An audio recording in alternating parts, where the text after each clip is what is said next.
Right. Hi, everyone.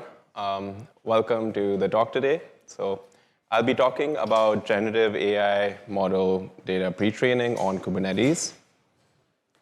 By way of introductions, my name is Anish Asthana.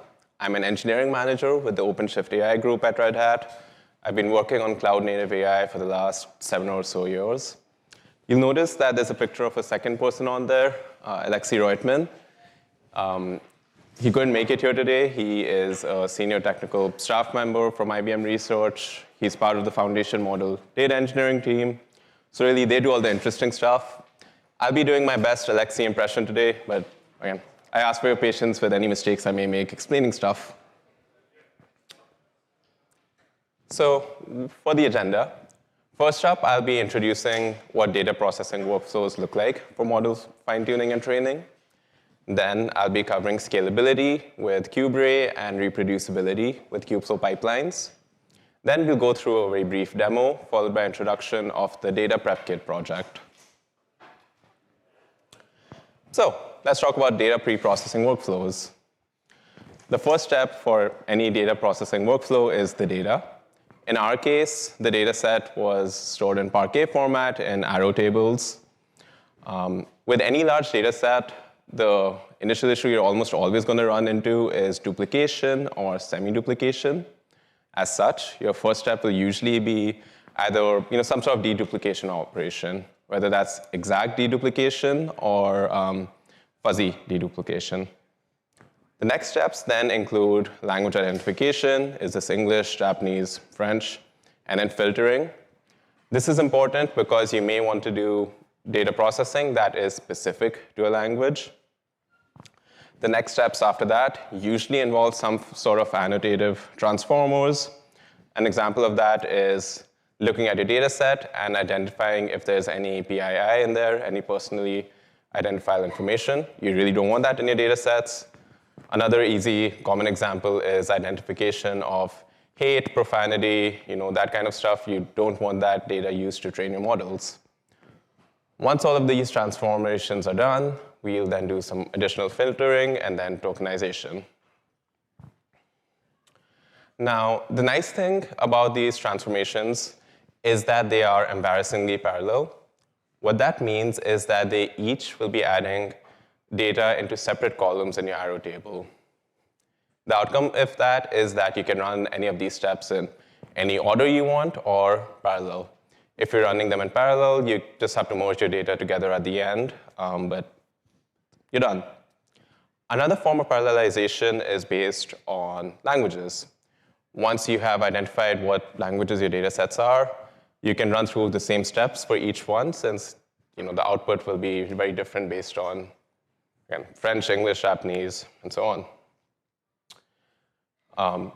I used ChatGPT to generate the image, but I am not an artist. Now, with the large quantities of data that we are operating on, the first issue you're going to run into is how do we scale up from your local environment up to Kubernetes scale.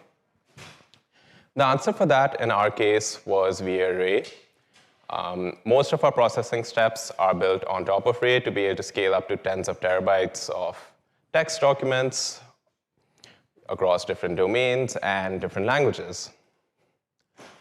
One thing our developers really appreciated about Ray was that it was very easy to transition from a local desktop environment where you're just doing quick prototyping up to large Ray clusters running on Kubernetes or whatever environment you have. As for bringing Ray to Kubernetes, like a lot of these things, it wasn't necessarily Kube native, but there is an operator for it, which just brings core Ray concepts such as Ray clusters, Ray jobs, and Ray serve to the cloud. This thing being an operator means that we all get to work with our favorite stuff, which is YAML and custom resources. At least I thought so until our users started yelling at us that this is horrible. How we got around that was by introducing the KubeRay API server, which allows our data scientist users to just make normal API requests and translates those requests into custom resources that the operator acts upon. It really reduced the friction for their usage of the project. Now, All of our array data transformations are based on the driver or worker paradigm. In this case, the driver will be reading the input data, input file names, and sending them to the actors or workers. Unlike Spark, we don't do any partitioning here. So when an array worker finishes working or doing whatever transformation it wants to on a file, it just requests the next one from the driver. The advantage of this approach is that if your data set consists of files that are of a lot of different sizes, you're not stuck waiting for no reason. You just quickly keep going through. Each one of our array workers is also independently writing to and reading from S3. The advantage of this is spreading out the network load across all your different Kubernetes nodes, your different Kubernetes pods and array workers, which again really lets you take advantage of your entire infrastructure. Where was I? Okay.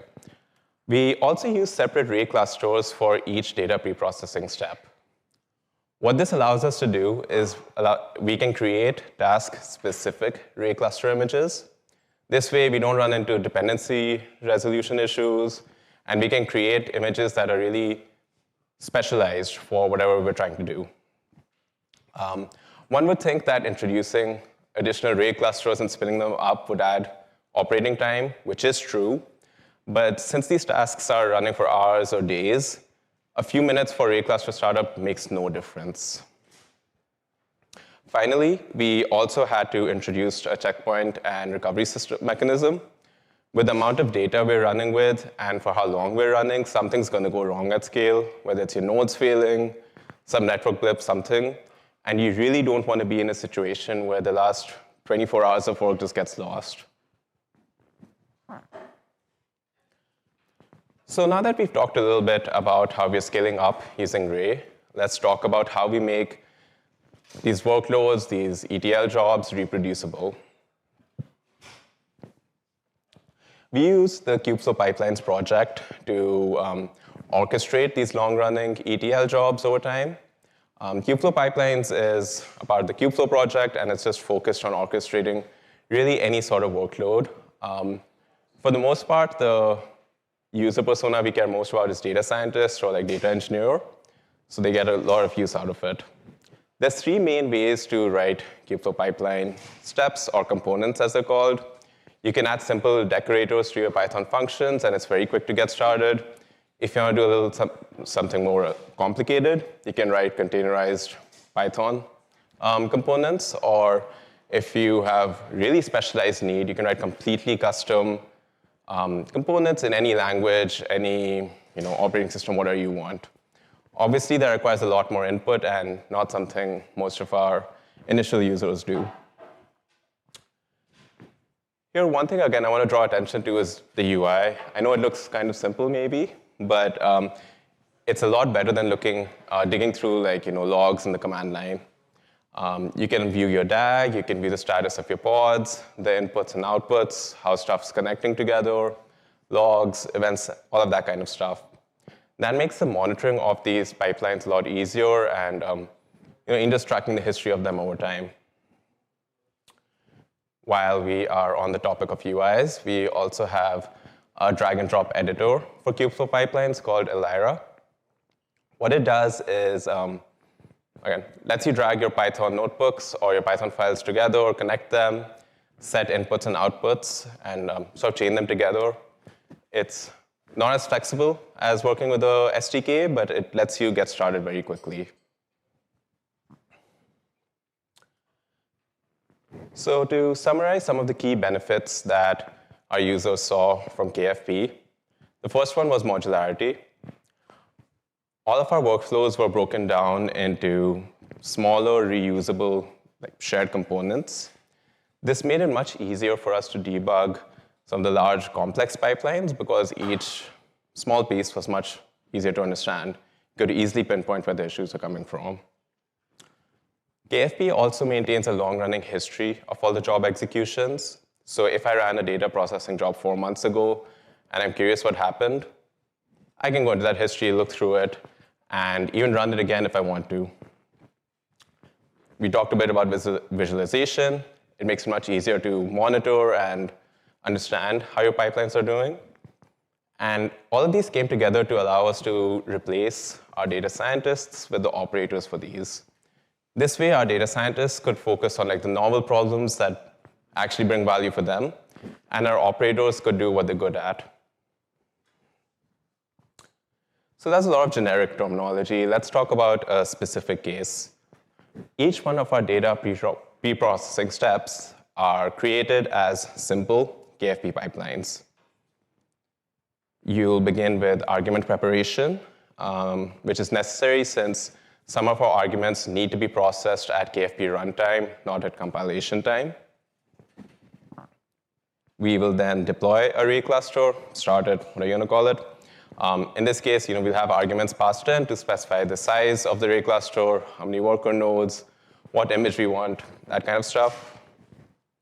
Once it's up and running, we will submit a job to be executed on the array cluster. And once it's done, we'll just kill the array cluster off. The destruction of the array cluster is implemented via an exit handler, which again is important since your jobs may not always succeed, but you want to make sure the array cluster is destroyed so you're not wasting resources for no reason. You can think of it almost like a try finally block.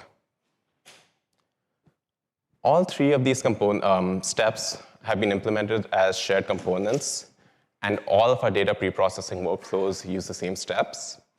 The only difference is what arguments we passed in initially at runtime to influence what the job is doing. Here you can just see the same thing again. It's a simple KFP run with the 4 steps I mentioned above, and you need the Python code to do it. Now, these simple pipelines are all well and good, but that's not going to get you what you actually need for the entire data pre-processing. You want to automate multiple steps or your entire data flow, right? To achieve this, we created multi-step pipelines, or as the IBM Research team likes to call them, super pipelines.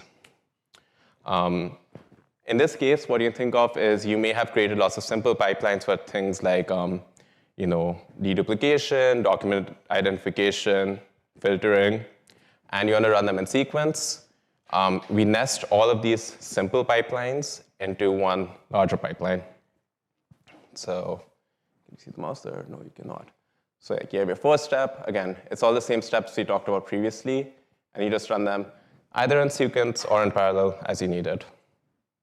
One interesting sidebar for me was that initially when IBM Research started working on this, we had no support for nested pipelines. So they had to use the APIs and SDKs manually to spin up new pipeline runs. You'll see this in the demo. It is actually kind of horrific, but we're glad that they stuck with us and helped us implement nested pipelines, which are much, much easier user experience.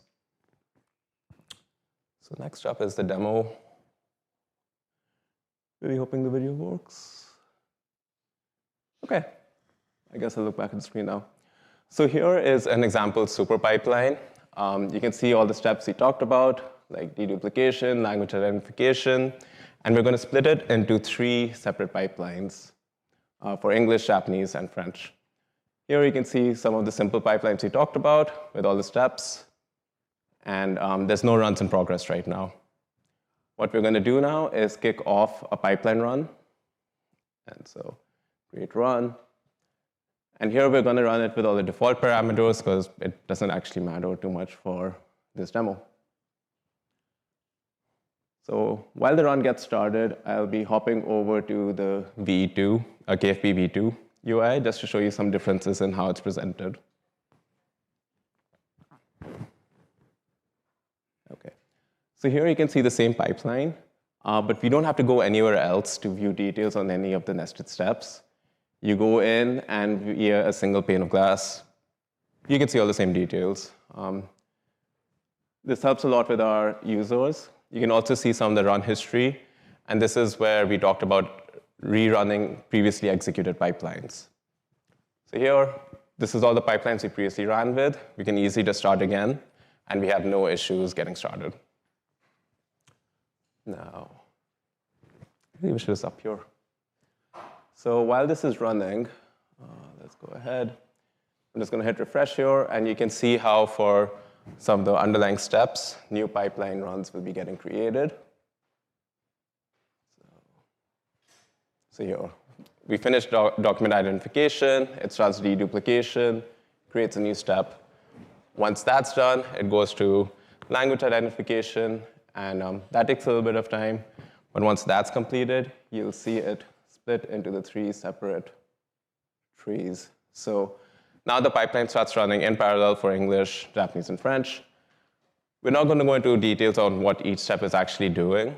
What I want to emphasize is how easy it was to actually set this up and to parallelize our processing of this stuff. And now, just as a way of showing it, once it's done running, for that simple pipeline, right, we ended up with like 9 or I don't know how many pipeline runs that is. And the lesson I'm trying to send here is like, please upgrade to KFP v2. Most of our users are still on v1, and there are massive improvements and reasons to move over. So with that, there you go. Now this is my favorite slide of the talk. We're going to talk about data of like the largest executed job that IBM Research ran. This is for a fuzzy deduplication task that they did. We had 250,000 Parquet files, which compressed was 23 terabytes. In memory, 42 terabytes. This was about 8.5 billion documents.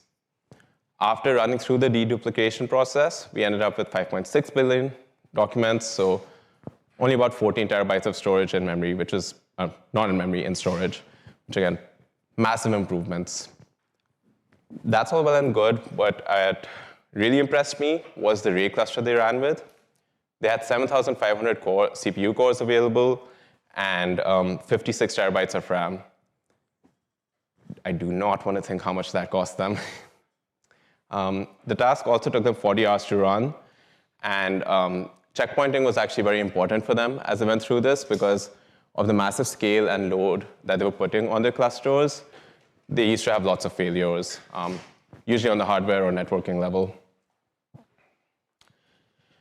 Now, we talked a little bit about the scalability side of it and the reproducibility side of it. How do we make our development process for this more consistent?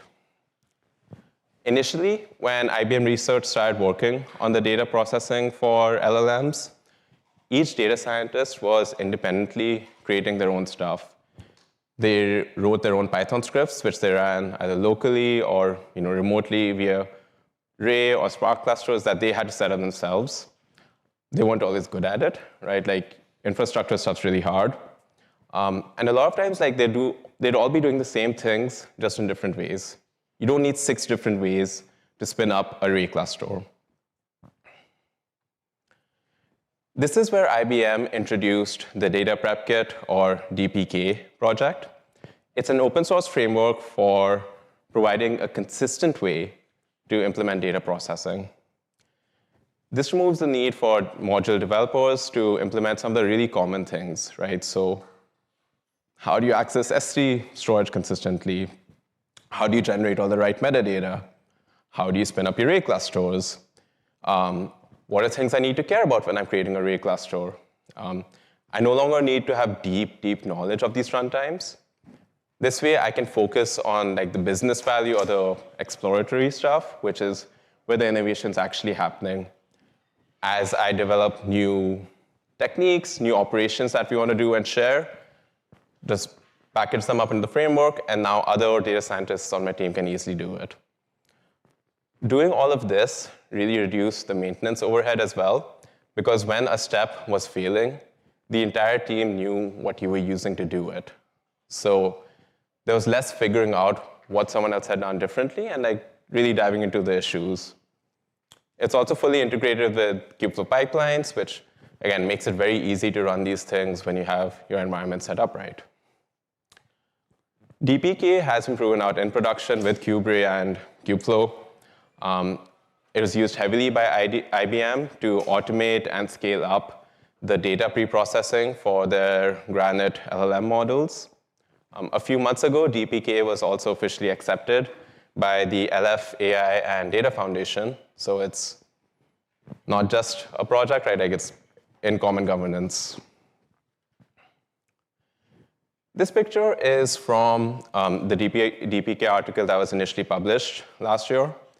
It demonstrates the different DPK transformations or operators that they have available and sort of the shared libraries on the bottom, right? So this is pretty old. There's a lot more stuff out there.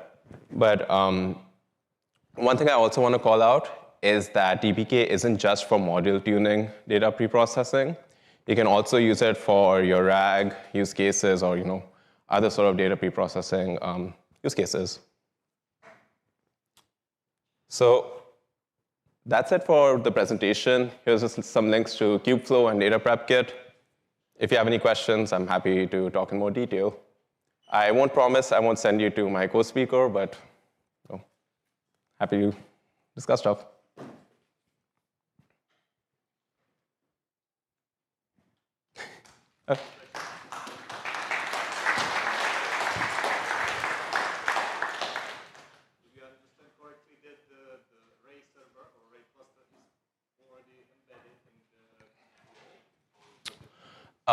So the question was, is the Ray cluster embedded into Kubeflow? And no. So KubeRay is a separate operator. There are integrations with Kubeflow, so it's easy to deploy it in the same environment. But you'll have your own, you'll need to provision a Ray cluster per workload. So what we did for this was we had Kubeflow pipelines.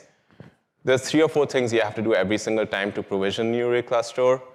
You package that into a component, just some Python code that runs with your pipeline. And it creates a new Ray cluster each time, and then kills it at the end. Yeah.